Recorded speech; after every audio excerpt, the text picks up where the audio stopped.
All right, so here we are with the A21s Samsung. This phone is pretty easy to review, not very difficult at all, because we know Samsung's One UI, and this is running Samsung's latest One UI on Android 10, which is 2.1 over Android 10. So you've got all that Samsung has to offer. Now, this phone is running a Exynos 850, and I don't know much about that processor, but I know that it's a solid processor for performance, and it blazes through everything I needed it to do. I didn't do any gaming or anything like that because this isn't labeled as like a gaming phone, but I'm sure it can game.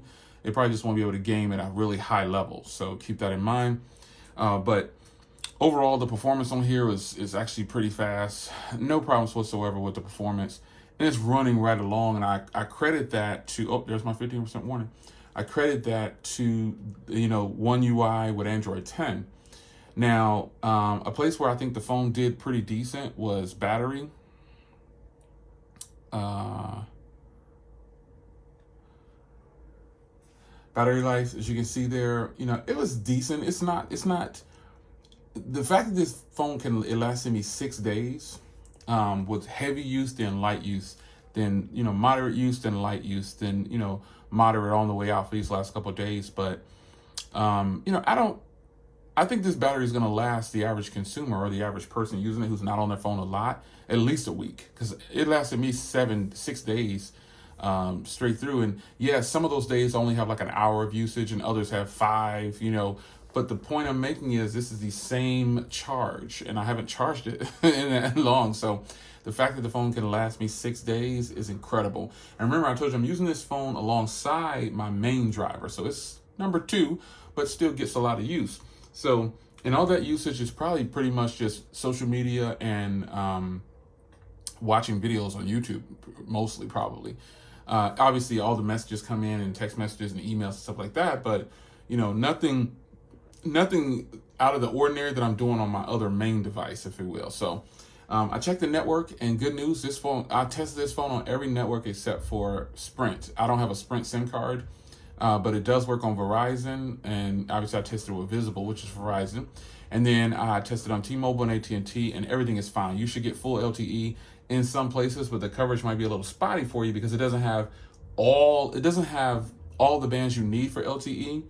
But it has enough of them to where you can make it with LTE. I have LTE on all 3 of those carriers. Visible, AT&T, and T-Mobile all have LTE, and I didn't lose LTE. It's worked fine. So that's important to people when you're buying a phone like this. Just bear that in mind. I can't guarantee that it's going to work full LTE if you travel all over the world, but I can guarantee you that if you're in a coverage area where it has one of the LTE bands that's offered by this phone, you should get LTE, because I checked it on 3 different carriers and there was LTE on all of them. So just keep that in mind. So other than that, I like the hardware.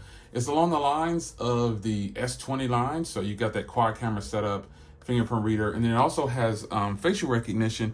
As you can see there off camera, I tilted it towards me, and it's pretty fast. Now, I don't think it's the most secure, obviously, but it is pretty fast. So no pop-up camera or anything like that. You just got the camera in the front of the display right here. And again, it falls along the same lines as today's current Samsung devices with, the full screen display and a camera somewhere at the top up there. So I actually really like this phone. It's pretty nice.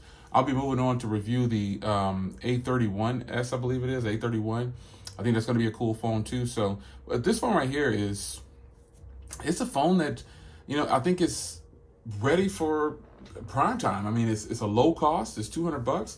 You get the new design. You get really good cameras. And speaking of cameras, these cameras perform well. I don't have any complaints about it. The rear camera really does well. Again, the front camera, it's soft, softer than I like, but I mean, it's too soft for some of the photos that I would take as selfies, if you will, when I'm testing. But overall, it's a good front camera, and you can use it. However, I think the rear camera is the one I use the most. I just prefer to turn it around and get the footage that way when I was filming something with to film myself.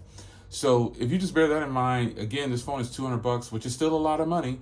But to me, it's totally worth the $200 when you consider you're getting a 6.5-inch display. And the display is 720 by 1600, but I've already talked about that. And the quality of the videos that I shoot, most cases, the vlogs and stuff, they're going to show good in 480. So you shouldn't have anything to worry about with that. And most people now today on YouTube are using some really high-powered cameras and microphones So you really won't be able to tell. And more importantly, a lot of people have a 720p TV. Some people don't even have 4K TVs yet. So nonetheless, I like this phone, and there's really not much more to say about it. It's good, man. You got the headphone jack on the bottom, which is what a lot of people prefer. You've got Type-C, a microphone, a single bottom firing speaker, but that's not a bad thing. You know, some people think that they deserve or should have stereo speakers on every device, because you do have phones like the Moto G Power, and you got all these different devices. Some of them have stereo speakers, and they cost about the same. So, but you know, this phone is a good phone, and I think it's going to last a lot of people on battery for a long time. So you won't be hooked to a charger, and it's Type-C. So now Type-C is like the norm. Just waiting for iPhones to get Type-C.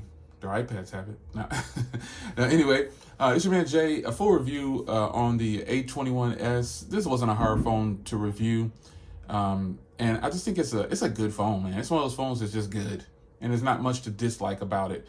You can't be too picky about these phones that are under $250 and too hard on them, because some of them punch way above where they should be punching, and this phone is no exception. So it's your man Jay. Hope you guys enjoyed. Links in the description. wirelessplace.com is where I got this from. Be sure to grab yours there. Lots of other phones there, so check those out. See you in the next one. Take care.